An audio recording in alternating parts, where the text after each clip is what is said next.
Hello everyone, this is Shweta Pandey. Welcome to Step Up Academy. So students, आज के इस session में हम बहुत ही अच्छी चीज़ डिस्कस करने वाले हैं और ये बहुत ही इंटरेस्टिंग टॉपिक भी है आपके क्लास पॉइंट ऑफ व्यू से भी, एग्ज़ाम पॉइंट ऑफ व्यू से भी और फ्यूचर के लिए भी, ठीक है, एज वेल एज आप काफ़ी अच्छी चीज़ें जानने वाले हैं, ठीक है। तो आज हम डिस्कस करेंगे क्लास 11 पॉलिटिकल साइंस के चैप्टर नंबर 1 कॉन्स्टिट्यूशन का topic that is directive principles of state policy, ठीक है। तो ये हमारा टॉपिक है, इसे आज हम डिस्कस करेंगे कि एक्चुअल में दिया क्या गया है कॉन्स्टिट्यूशन में डीपीएसपी के बारे में, ठीक है। तो अब हम हर बार ऐसे नहीं बोलेंगे directive principles of state policy, हम डीपीएसपी यूज़ करेंगे। तो स्टार्ट करते हैं। देखिए, बात ऐसी है कि कॉन्स्टिट्यूशन में तो डिफाइन नहीं किया गया है बेसिस या फिर क्लासिफिकेशन डायरेक्टिव प्रिंसिपल्स का। डायरेक्टिव प्रिंसिपल्स हैं कॉन्स्टिट्यूशन में, आप लोग को कमेंट सेक्शन में बताना है जल्दी से कौन से आर्टिकल में दिए गए हैं। बात मैं यहाँ पे ये कर रही हूँ कि क्लासिफिकेशन नहीं किया गया है कि कौन से प्रिंसिपल पे बेस्ड हैं अलग अलग तरीके के डीपीएसपी। और अगर हम बात करें कंटेंट और डायरेक्शन के बेसिस पे तो इन्हें हम 3 ब्रॉड कैटेगरीज में कैटेगराइज्ड कर सकते हैं, ठीक है। तो ये 3 ब्रॉड कैटेगरीज कौन सी हैं, उन्हें हम क्लासिफाइड कर सकते हैं socialistic, Gandhian and liberal intellectual. तो हम आज क्या देखेंगे, हर एक प्रिंसिपल के बेसिस पे देखेंगे कि कंटेंट और डायरेक्शन के बेसिस पे कैसे क्लासिफिकेशन किया गया है, कैसे सोशलिस्टिक प्रिंसिपल्स बताए गए हैं डीपीएसपी में, गांधीयन प्रिंसिपल्स बताए गए हैं, इंटेलेक्चुअल प्रिंसिपल्स बताए गए हैं, ये सब हम डिस्कस करेंगे, ठीक है। तो सबसे पहले हम आएंगे सोशलिस्टिक प्रिंसिपल्स पे। जो सोशलिस्टिक प्रिंसिपल्स हैं ये रिफ्लेक्ट करते हैं आइडियोलॉजी ऑफ सोशलिज्म। किस तरीके से रिफ्लेक्ट करते हैं ये हम डिस्कस करेंगे। यहाँ पे जो फ्रेमवर्क है वो है डेमोक्रेटिक सोशलिस्ट स्टेट का। समझ रहे हैं, डेमोक्रेटिक होगा, सोशलिस्ट होगा, वो क्या होगा, स्टेट होगा। और इसका एम है providing social and economic justice provide कर सकें and set the path towards welfare state, और एक पाथ सेटअप कर सकें किस चीज़ के लिए, टुवर्ड्स द वेलफेयर स्टेट। ये डायरेक्ट करते हैं स्टेट को। अब जैसे कि डीपीएसपी के बारे में हमने पढ़ा हुआ है कि नॉन जस्टिसेबल है नेचर में, एडवाइजरी है, बट स्टिल जब स्टेट पॉलिसीज़ बनाते हैं तो इन्हें ध्यान में रखते हैं, ठीक है। एज अ सिटीज़न भी हमें इन्हें ध्यान में रखना चाहिए। तो अगर हम सोशलिस्टिक प्रिंसिपल्स में कौन से आर्टिकल्स हैं डीपीएसपी की ये बात करें तो देखिए, अगर बात करता है डीपीएसपी, बात करते हैं welfare of the people promote करना by securing a social order permitted by justice, social, economic and political, and to minimize inequalities in income, status, facilities and opportunities। ये आर्टिकल 38 में दिया गया है। वैसे आपके लिए आर्टिकल्स इंपॉर्टेंट नहीं है, बट सुन लीजिए, काम आ जाएंगे आपके। तो ये क्या कह रहा है डीपीएसपी कि वेलफेयर ऑफ द पीपल को प्रमोट करना, सिक्योर करना social order permeated bye justice, और जस्टिस किस किस चीज़ का, सोशल, इकोनॉमिक और पॉलिटिकल, और मिनिमाइज करना inequalities in income, status, facilities and opportunities. Clear हुआ? तो क्यों है ये सोशलिस्टिक प्रिंसिपल।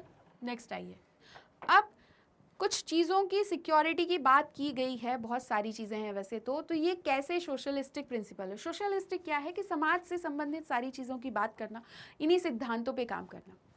तो उसी के लिए ये क्या करता है, डीपीएसपी कहता है to the right to adequate means of livelihood for all citizens, मतलब कि ऑल सिटीजन्स के पास राइट हो एडिक्वेट मीन्स ऑफ लाइवलीहुड का, equitable distribution of material resources of the community for the common good, ठीक है।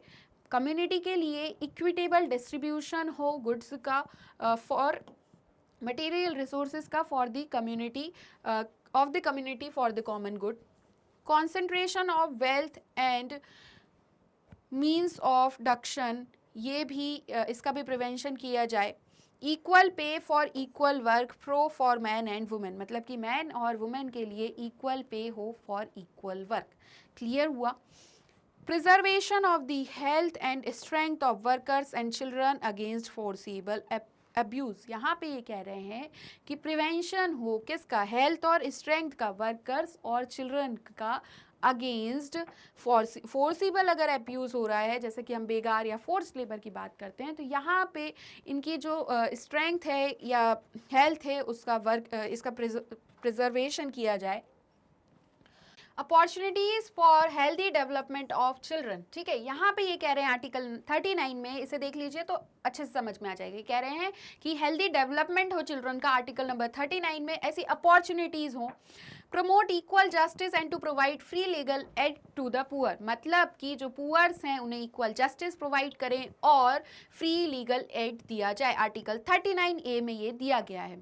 To secure the right to work, to education and to public assistance in cases of unemployment, old age, sickness and disablement. Article 41 क्या कह रहा है कि secure करें right to work, education, public assistance unemployment के cases में, old age में, sickness में या डिसेबलमेंट के लिए। To make provision for just and human conditions for work and maternity relief, ठीक है। तो ये आर्टिकल नंबर 42 अच्छे से आप लोग याद रखिएगा। यहाँ पे ये कह रहे हैं कि मैटरनिटी रिलीफ के लिए या कंडीशंस ऑफ वर्क के लिए just and human conditions provide करना। तो यहाँ तक क्लियर हुआ कि किस तरीके से सोशलिस्टिक प्रिंसिपल्स की बात कर रहे हैं। नेक्स्ट आर्टिकल नंबर 43 पे आते हैं। To secure a living wage, a decent standard of life and social and cultural opportunities for all workers, मतलब कि लिविंग वेज सिक्योर करें, एक डिसेंट स्टैंडर्ड ऑफ लिविंग हो और सोशल एंड कल्चरल अपॉर्चुनिटीज़ हो फॉर ऑल वर्कर्स के लिए article number 43 में प्रोवाइड किया गया है।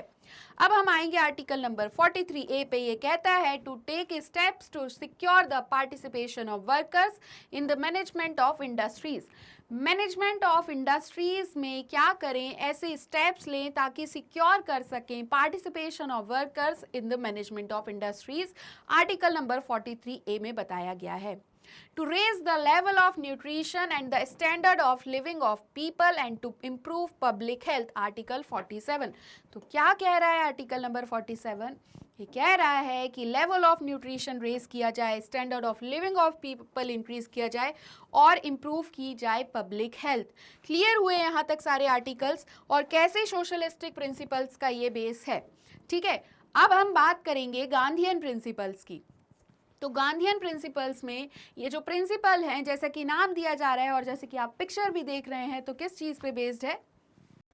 तो किस चीज़ पे बेस्ड है? ये देखिए गांधीयन प्रिंसिपल्स पे। गांधीयन प्रिंसिपल्स आइडियोलॉजी जो है, देखिए गांधीयन आइडियोलॉजी पे बेस्ड है और ये रिप्रेजेंट करते हैं कैसे प्रोग्राम या reconstruction enunciated by Gandhi during the national movement, मतलब कि गांधीयन प्रिंसिपल्स के बेसिस पे डीपीएसपी में कुछ आर्टिकल्स दिए गए हैं, ठीक है।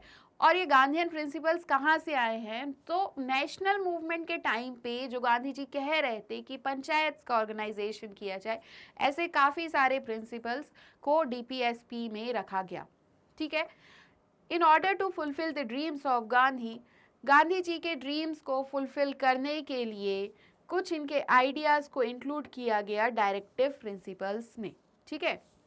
दे रिक्वायर द स्टेट, कि वो ये चाहते थे, उनके ऐसे आइडियाज़ थे, उनके ऐसे ड्रीम्स थे कि स्टेट में ऐसा ऐसा होना चाहिए। तो इन्हें हमने कह दिया गांधीयन प्रिंसिपल्स, और वही जो उनके आइडियाज़ हैं उन्हें डीपीएसपी में क्या कर दिया गया, इंक्लूड कर दिया गया। सबसे पहले उन्होंने क्या कहा था और या डीपीएसपी क्या हो जाता है? तो आर्टिकल नंबर 40 में कहा गया है विलेज पंचायत का ऑर्गेनाइजेशन करना।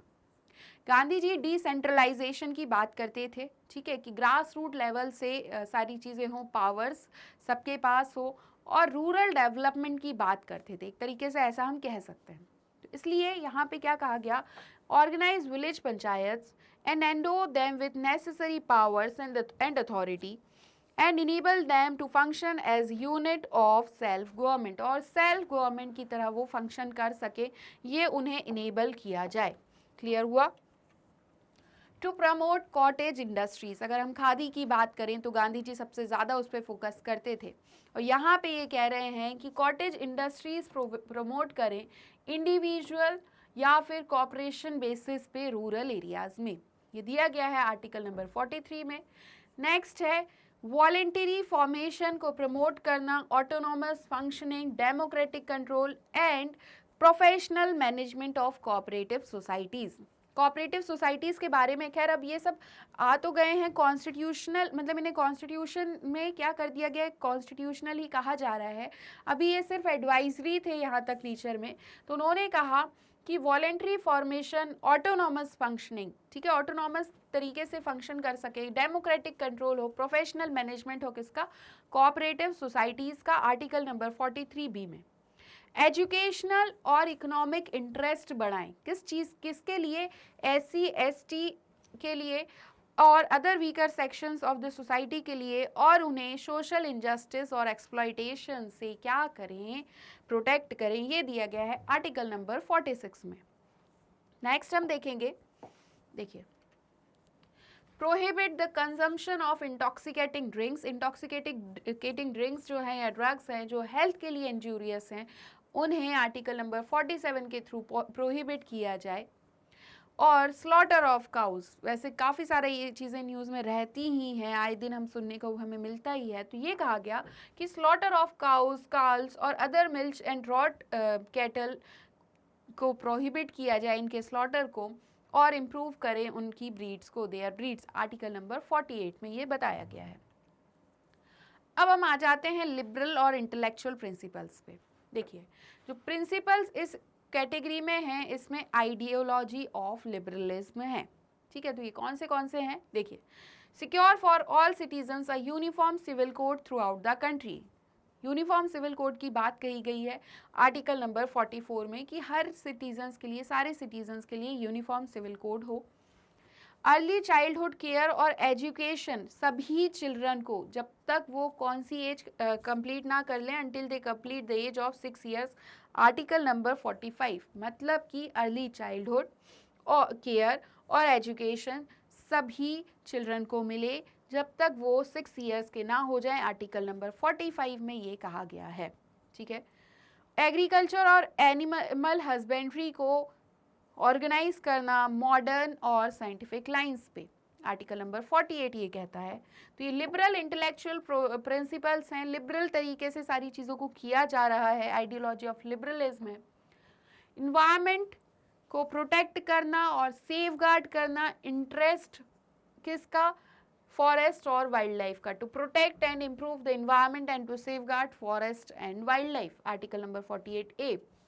देखिए, जितने भी मॉन्यूमेंट्स हैं, प्लेसेस हैं, ऑब्जेक्ट्स ऑफ आर्टिस्टिक या हिस्टोरिक इंटरेस्ट हैं, इन्हें क्या डिक्लेयर किया, जो डिक्लेयर किए गए हैं ऑफ अ नेशनल इम्पोर्टेंस, इन्हें भी प्रोटेक्ट करें, आर्टिकल नंबर 49 में कहा गया है। और जुडिशियरी को सेपरेट किया जाए, कहाँ से, एग्जीक्यूटिव से, in the public services of the state, article number 15 में ये कहा गया है। मतलब सेपरेशन ऑफ जुडिशरी की बात कही गई है। तो क्लियर हुए आपको तीनों बेसिस के प्रिंसिपल्स।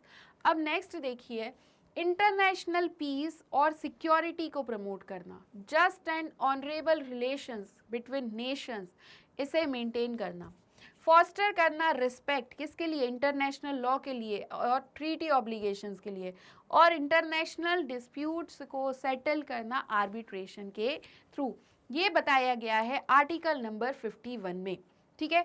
तो आर्टिकल नंबर 51। देन अब अगर हम बात करते हैं न्यू डायरेक्टिव प्रिंसिपल्स क्या क्या हैं, कौन से ऐड किए गए हैं।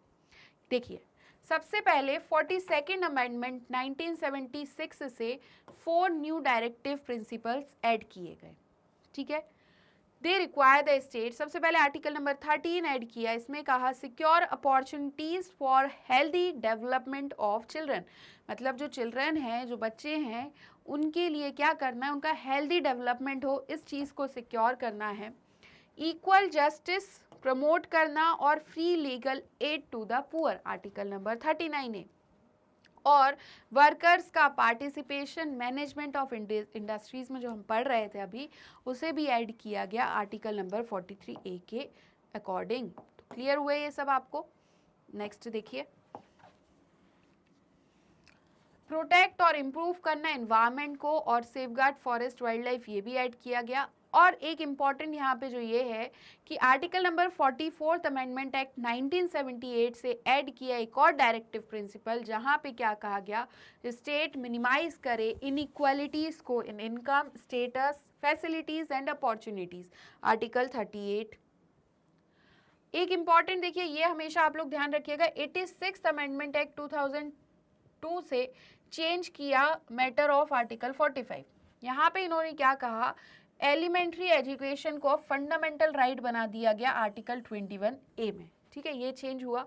और जो amended directive requires the state to provide early childhood care and education for all children until they complete the age of 6 years, जो हमने बात की, यहाँ पे जो एलिमेंट्री एजुकेशन था उसे क्या कर दिया गया, फंडामेंटल राइट आर्टिकल 21A में। क्लियर हुआ? तो ये 86th अमेंडमेंट एक्ट 2002 का जो रहा है ये भी इंपॉर्टेंट है। देन 97th अमेंडमेंट एक्ट से 2011 में ऐड किया गया न्यू डायरेक्टिव प्रिंसिपल, जो कि रिलेटेड था कोऑपरेटिव सोसाइटीज से, जो अभी हमने पढ़ा था, ठीक है। इसमें भी वही जो हमने सेम चीज़ पढ़ी दी गई है और आर्टिकल 43B से इसे ऐड किया गया। यहाँ तक जो हमने एडिशन देखे वो आप सभी को क्लियर हुए होंगे अच्छे से, ठीक है। तो अब बच्चों आप लोग को समझ में आ गया होगा कि गांधीयन प्रिंसिपल्स कौन से हैं, सोशलिस्टिक प्रिंसिपल्स क्या हैं और लिबरल इंटेलेक्चुअल प्रिंसिपल्स कौन से हैं directive principles of state policy में। एज वेल एज इसी के साथ जो भी डायरेक्टिव प्रिंसिपल्स हैं जो एडवाइजरी है नेचर में और नॉन जस्टिसेबल है नेचर में, ये भी हमें क्लियर हुआ होगा। लेकिन स्टेट को पॉलिसीज फॉर्मेशन के टाइम पे इन्हें याद रखना होगा, ध्यान में रखना होगा पॉलिसीज बनाने के टाइम पे। क्लियर हुआ? तो आई होप आज जो भी मैंने आपको पढ़ाया आपको बहुत अच्छे से क्लियर हुआ होगा। और इसी तरीके के वीडियोस देखने के लिए आप हमारे चैनल स्टेप अप एकेडमी को please like, share and subscribe करना बिल्कुल भी ना भूलें। और इससे ज़्यादा वीडियोस देखने के लिए आप हमारी वेबसाइट पर भी विजिट कर सकते हैं। Thank you.